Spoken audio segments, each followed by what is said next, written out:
Hello B.El.Ed first year students. आज जो topic हम आपके सामने लेकर के आए हैं इसका नाम है इंक्लूसिव एजुकेशन, समावेशी शिक्षा। तो छात्रों, ये जो इंक्लूसिव एजुकेशन है इसको समझने से पहले हमें थोड़ा सा इसके बैकग्राउंड को समझना होगा। देखिए, हमारे सामने दो शब्द लिखे हुए हैं, स्पेशल चिल्ड्रन या एक्सेप्शनल चिल्ड्रन। ये दोनों शब्दों का जो अर्थ है, मीनिंग है, वो लगभग एक ही जैसा है। स्पेशल चिल्ड्रन या एक्सेप्शनल चिल्ड्रन जो है वो विशिष्ट बालकों को कहा जाता है। तो विशिष्ट बालक वो बालक होते हैं, विशिष्ट यानी कि विशेष से निकल कर के आया है। तो विशिष्ट बालक वो बालक होते हैं जो कि सामान्य नहीं है। सिंपल सी बात है, विशेष बालक वो हैं जो सामान्य नहीं हैं। तो सामान्य कौन से बालक हैं? सामान्य बालक वो सभी बालक सामान्य हैं जिनकी आईक्यू लेवल लगभग 90 से 110 के बीच में होता है। आईक्यू लेवल के आधार पर ऐसे बच्चों को सामान्य बालक की कैटेगरी में रखा जाता है, या जिनकी सारी गतिविधियां जो हैं वो एक सामान्य स्तर के आधार पर चलती हैं, वो सामान्य बालक होते हैं। लेकिन ये जो विशिष्ट बालक होते हैं, स्पेशल चिल्ड्रन होते हैं, इनकी गतिविधियां, इनकी बुद्धि लब्धि यानी आईक्यू या और भी बहुत सारी ऐसी चीज़ें होती हैं जो कि सामान्य बच्चों की तरह नहीं होती हैं। कहीं ना कहीं उनसे कुछ अलग होती हैं, कुछ हट कर होती हैं, और वो अलग जो है वो कई तरह से हो सकता है। उन सारी चीज़ों के बारे में आज हम पढ़ेंगे यहाँ पर जो है वो स्पेशल चिल्ड्रन के अंतर्गत। तो छात्रों, अब हम स्पेशल चिल्ड्रन से फिर से वापस लौटते हैं इंक्लूसिव एजुकेशन। आखिर इंक्लूसिव एजुकेशन और स्पेशल चिल्ड्रन का आपस में क्या संबंध है, क्या इनका आपस में जो है वो रिलेशन है, जिस वजह से समावेशी शिक्षा के रूप में इसको यहाँ पर वर्णन किया गया है।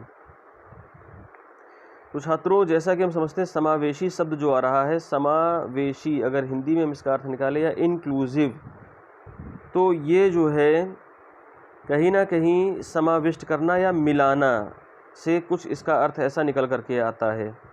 इंक्लूसिव करना, समाविष्ट करना या मिलाना, कुछ इस टाइप का सेंस निकलता है समावेशी शिक्षा, इंक्लूसिव एजुकेशन के अंतर्गत। तो यहाँ पर अगर इसका सेंस देखा जाए तो सेंस इसका यही आएगा कि ऐसे बच्चे जो कि सामान्य नहीं हैं, जिनके अंदर कुछ विशेष चीज़ें हैं, कुछ विशेष गुण हैं, उनको सामान्य बच्चों के बीच में समाहित करना, समाना, उनको मिलाना। तो यहाँ पर समावेशी शिक्षा या इंक्लूसिव एजुकेशन से सेंस यही है। तो यानी कि शिक्षा भी यहाँ पर जुड़ा हुआ है। तो जब हम अपने बच्चों को क्लास में पढ़ाते हैं तो ऐसे विशिष्ट बालक जो हैं, जो स्पेशल चिल्ड्रन हैं, जो एक्सेप्शनल चिल्ड्रन हैं, ऐसे बच्चों को सामान्य बच्चों के साथ एडजस्ट करने का प्रयास करना और उन्हीं के बीच में उनकी एजुकेशन को चलाना, उनको एजुकेशन प्रोवाइड कराना, ये जो है इंक्लूसिव एजुकेशन के अंतर्गत आता है। तो छात्रों, इस प्रकार से ये जो है इंक्लूसिव एजुकेशन का कॉन्सेप्ट है। अब हम देखते हैं कि कौन कौन से बच्चे होते हैं जो सामान्य कैटेगरी में नहीं आते हैं। इसमें सबसे पहले जो दिया हुआ है उसका नाम है प्रतिभाशाली बालक, गिफ्टेड चिल्ड्रन।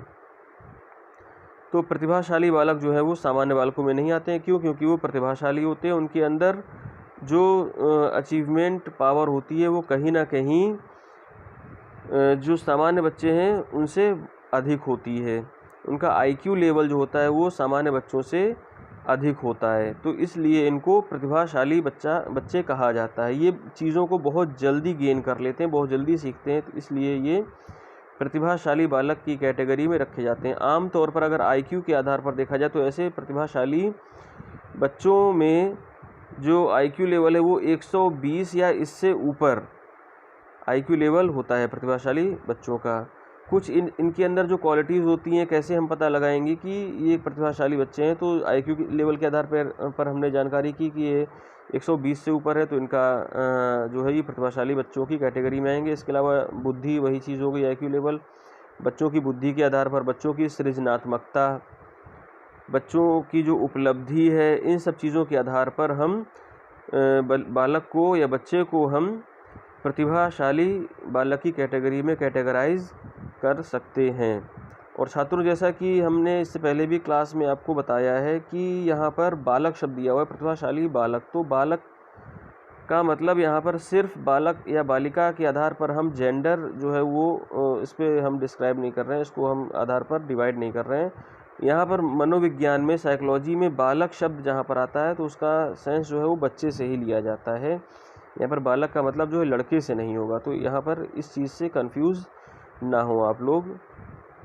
मनोविज्ञान में जब भी हम देखते तो बालक शब्द लिखा रहेगा तो उसको हम बच्चे से उसको हम कनेक्ट कर लेंगे कि हाँ, बच्चे के लिए बोला गया है। प्रतिभाशाली वो सेंस से समझ में आ जाता है कि सेंटेंस में जिस प्रकार का वो शब्द लिखा होगा तो वो सेंस पढ़ने से समझ आ जाता है कि हाँ, बालक के लिए है या बालिका के लिए या ओवरऑल बच्चों के लिए है।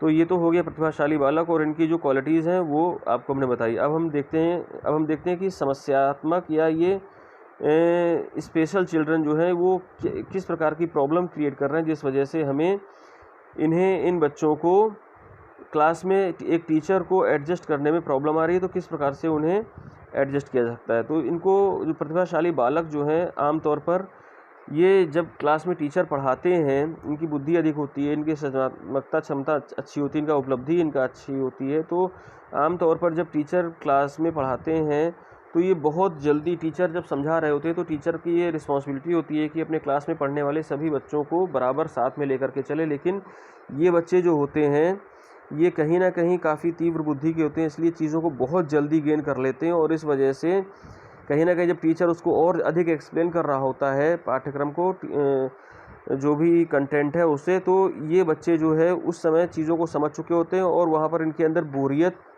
स्टार्ट हो जाती है। वो चीज़ें उनको बहुत बोरियत लगने लगती हैं, और इस वजह से ये जो है बच्चे कहीं ना कहीं इनके अंदर एक मानसिक खिन्नता आती है। ये बच्चे जो है वो इनडिसिप्लिन होते हैं, तो इस तरह से बहुत सारी वो प्रॉब्लम क्रिएट करने लगते हैं टीचर्स के सामने, या अन्य बच्चों के समक्ष भी इस तरह की परेशानियां इन बच्चों की वजह से आने लगती हैं, क्योंकि उनको जो टीचर पढ़ा रहे होते हैं बहुत ईजी हर चीज़ें लगती हैं। इस वजह से ये बच्चे जो हैं एक प्रॉब्लम के रूप में टीचर के सामने आ जाते हैं। तो इस वजह से ऐसे बच्चों को क्लास में एडजस्ट करना जो है वो टीचर के लिए एक चैलेंज हो जाता है। तो अब हम देखते हैं यहाँ पर कि ऐसे बच्चों को टीचर अपने क्लास में कैसे एडजस्ट कर सकता है। पाठ्यक्रम में सबसे पहला पॉइंट है पाठ्यक्रम में समृद्धि। जो टीचर जो बच्चों को कंटेंट पढ़ा रहा है तो कहीं ना कहीं ऐसे बच्चों को थोड़ा सा एक टफ़ लेवल ऐसे बच्चों के लिए बढ़ाया जाए, ताकि उनको जो है समझने में उनको अपने दिमाग को कंसंट्रेट नॉर्मल बच्चों के तरीके से करना पड़े। ऐसे बच्चों के लिए कुछ टफ़ चीज़ें भी उनके सामने प्रेजेंट की जानी चाहिए, आम जो दूसरे बच्चे हैं उनकी अपेक्षा। इसके बाद है वर्ग उन्नति। ऐसे बच्चे जो हैं वो जिस क्लास में पढ़ रहे हैं अपने समकक्ष बच्चों से तीव्र बुद्धि के होते हैं, बहुत तेज़ी से सीख लेते हैं। तो ऐसे बच्चों को क्लास प्रमोशन दे करके भी अगली क्लास में उनको उन्नति दे करके अगली क्लास में प्रमोट करके ऐसे बच्चे जब अगली क्लास में जाएंगे तो उनके सामने जो चीज़ें उनके सामने आएंगी वो कहीं ना कहीं थोड़ा सा उनका टफ लेवल बढ़ेगा। तो फिर इस वजह से वो वहाँ पर कंसंट्रेट करेंगे, तो क्लास प्रमोशन भी एक उपाय हो सकता है उनके समायोजन के लिए। विशिष्ट कक्षा का प्रबंध, जो स्पेशल क्लास इनके लिए, इन ऐसे बच्चों के लिए प्रबंध किया जाए, मतलब जो सामान्य बच्चे हैं, जो आम बच्चे हैं, जो सामान्य बुद्धि लब्धि के बच्चे हैं, ऐसे बच्चों के अलावा ऐसे बच्चों को अलग किसी रूम में बैठा करके और इनके लिए क्लास चलाई जा सकती है, जिससे कि ये जो है वहाँ पर ईजिली एडजस्ट हो सकते हैं। वहाँ पर सारे बच्चे इन्हीं लगभग समकक्ष होंगे या प्रतिभाशाली होंगे। तो ऐसे बच्चों के लिए कुछ प्रतिभाशाली बच्चों को क्लास से वहाँ पर छांट करके और उन्हें अलग बैठाया जा सकता है। इसके बाद है योग्य एवं प्रभावकारी शिक्षक। ऐसे बच्चों के लिए जो है वो योग्य एवं प्रभावकारी इफ़ेक्टिव टीचर की व्यवस्था की जानी चाहिए, ताकि वो टीचर्स जो है ऐसे बच्चों के साथ ईजिली एडजस्ट कर सकें। तो छात्रों, ये हो गए आपके प्रतिभाशाली बालक, और इनको एडजस्ट करने की जो तरीका है या जो उपाय हैं, सुझाव हैं, उसको किस प्रकार से यूज़ में ला सकते हैं टीचर। तो अभी हम इस क्लास को, इस टॉपिक को यहीं पर रोकते हैं, और नेक्स्ट क्लास में इसी टॉपिक के आगे हम स्टार्ट करेंगे, इसी पॉइंट के आगे। धन्यवाद।